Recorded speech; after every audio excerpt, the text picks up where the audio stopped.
Hi, it's Heather. July 2016. It's been a long time since I've done a video, and today being World Benzodiazepine Awareness Day, July 11th, um, I have to say something. It's also the anniversary of my sister's birthday. My sister Crystal, who passed um, from a drug-related death, and benzodiazepine was a part of that picture. I didn't realize it at the time because I hadn't had my own benzodiazepine experience yet, but I didn't realize that as she was mixing opiates with Xanax, that was making her very, very sick and most likely contributed to her death. So it's a pretty charged day for me.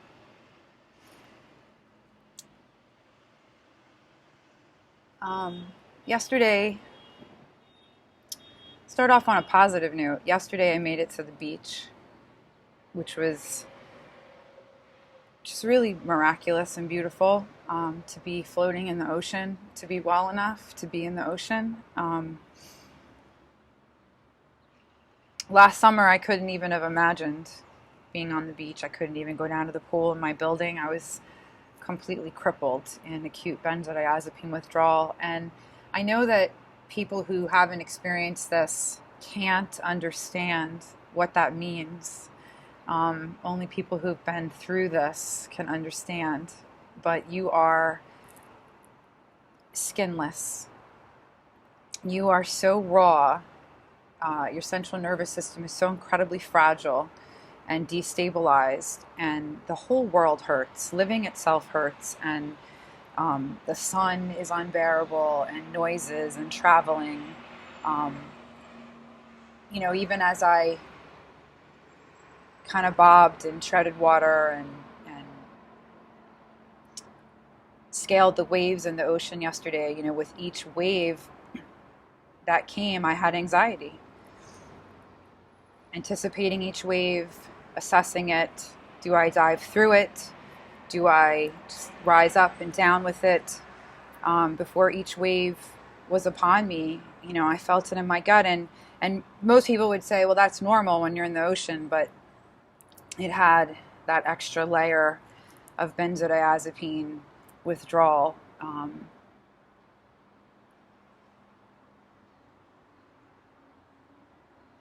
It was beautiful, though, to be in the ocean, and of course the metaphor of waves was upon me.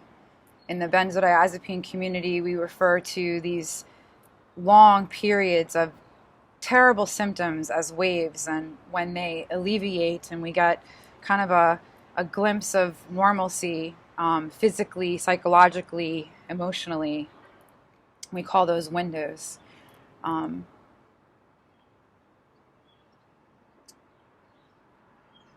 in September, it'll be 2 years since I discontinued this drug. 2 years ago, I had no idea what I was in for, what was on the other side of discontinuing a pharmaceutical. I mean, who would ever think that discontinuing a drug would be worse than actually having it in your system? And that's something that I'm going to fight for. I think every year, with Benzodiazepine Awareness Day and all the days in between when people are shouting and blowing this whistle, I think awareness is going to grow. And one of the things that I'm working toward is more research, really, truly studying these drugs, and for doctors to understand that when you reverse them, when you pull them back, that they behave differently, and that you are, traumatically stripping the body of something that it's become dependent on to function. And we are not studying these drugs in reverse, and we need to. I mean, they study cars in reverse. How does the car perform going forward, and how does it perform in reverse? Why are we assuming that these drugs behave one way? They behave differently depending on the person They behave differently depending on which version of benzodiazepine, which brand or generic, the dose that you're at. If you're on other medications, they behave differently when you're tapering them, and your body goes completely nuts when the drug is gone. The fact that people are debilitated in such beleaguered states of despair and pain, imprisonment all over the world from a pharmaceutical.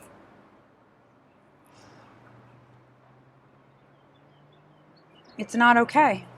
It's just not okay. And it's such a grassroots, uncomfortable, inconvenient truth that we're trying to tell. And most people who haven't had an experience like this don't understand how important it is, because they don't realize that they are one prescription away from potentially having the same experience. Do you know right now that you're genetically compatible with a benzodiazepine?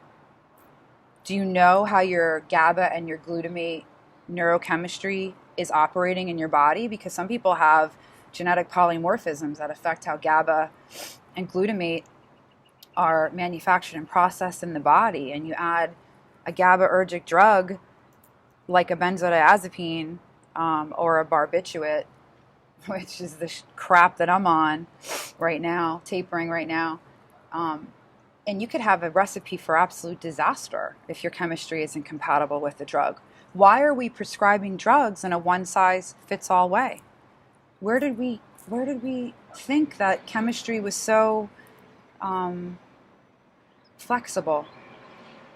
How naive to think that we could just go in and reprogram the amount of a neurochemical and that there isn't a price to pay for that.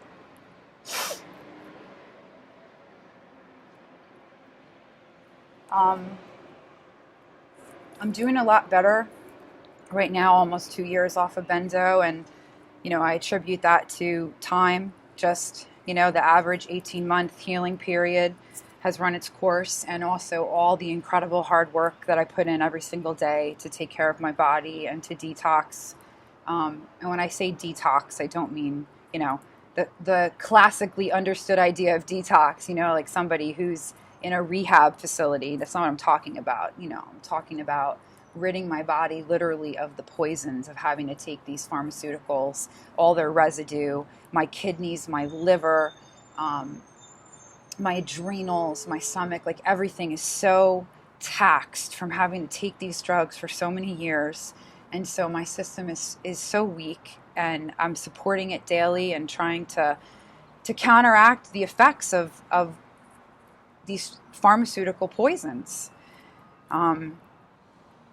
I'm doing pretty well on my polydrug taper. I'm down to 12.5 milligrams of Elavil from 30. Started tapering that in January. That drug has been absolutely monstrous for me. And I plan on doing a video just on that for other people who are on it, because we need to get information out about that drug too. It's a very, very old drug. I never should have been put on it.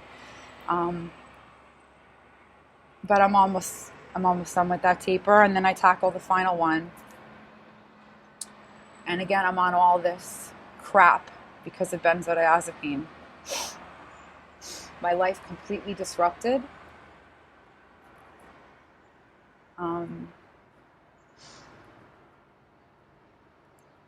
It's an important day.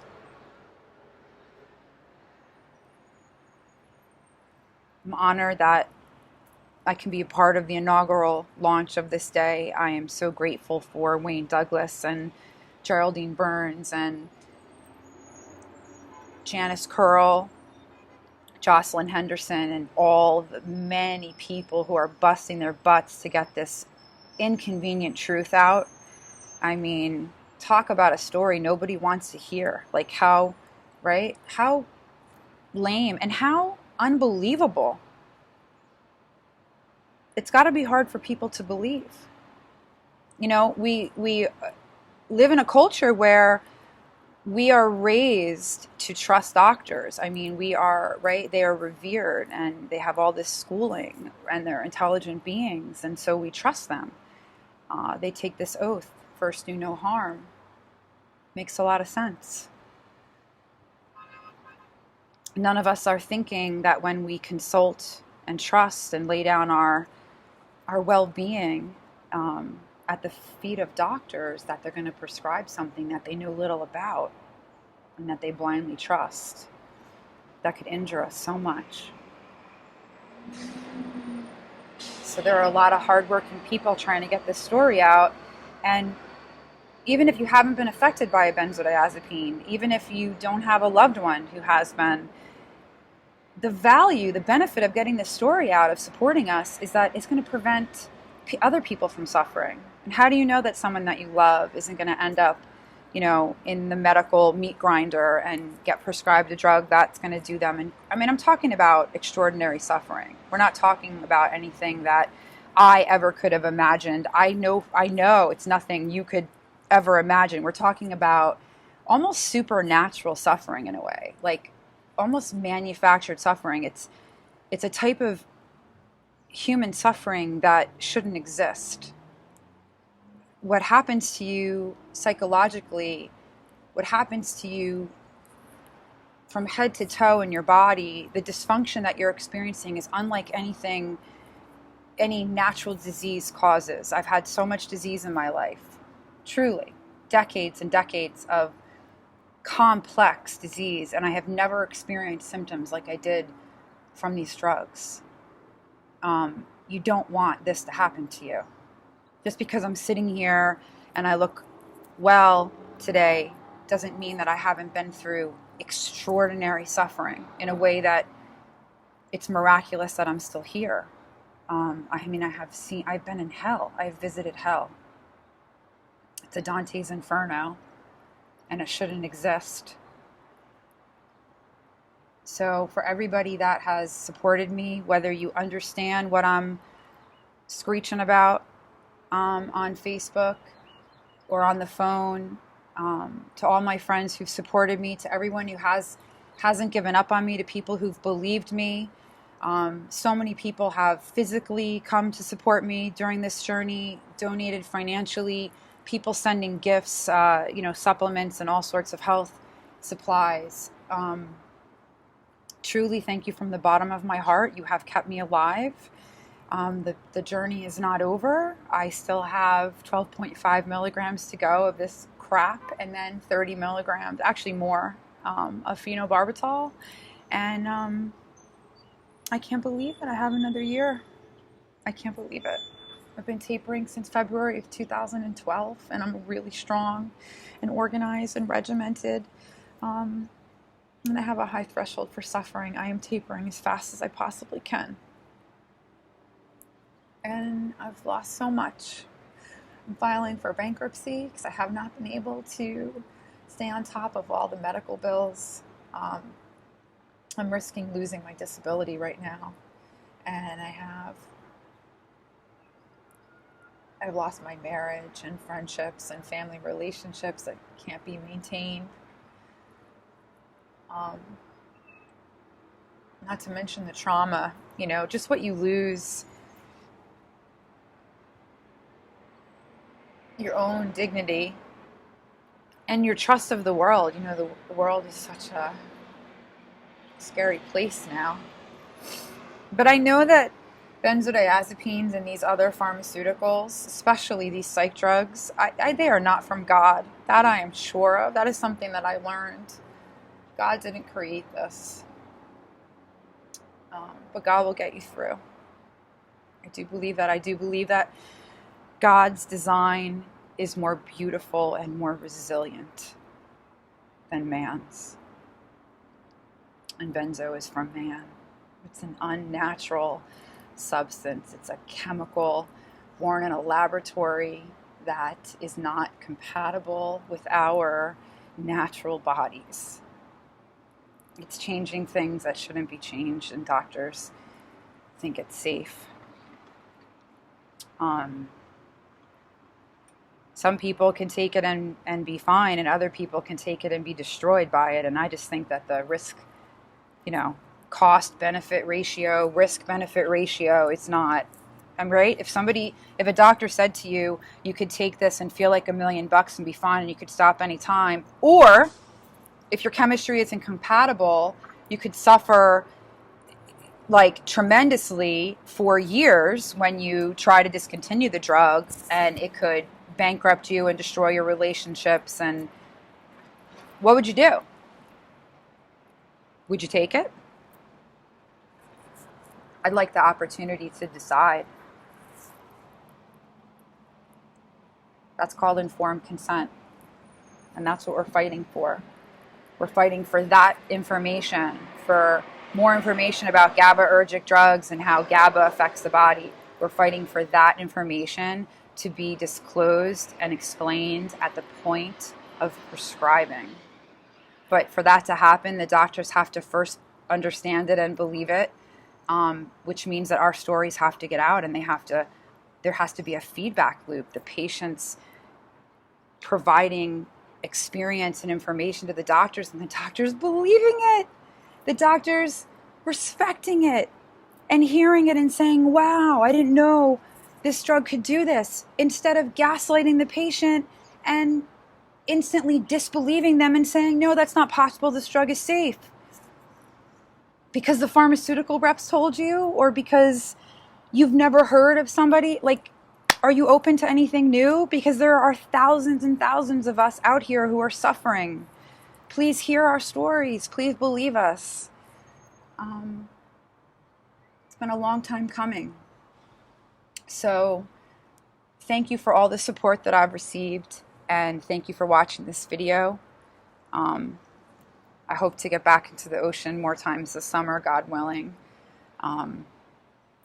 Cutting pretty aggressively as usual, though. So, when I'm debilitated, I'm debilitated.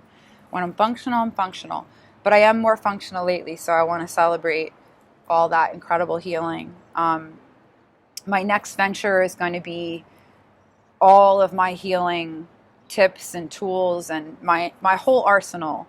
My library, my recipes, all my tinctures and concoctions and strategies. It's a lot of information, and so I'm in the process of putting it all into one place online. It's a website called Beyond Lyme, and I'm excited about it. So stay tuned for that. To all my fellow sufferers, happy World Benzodiazepine Awareness Day.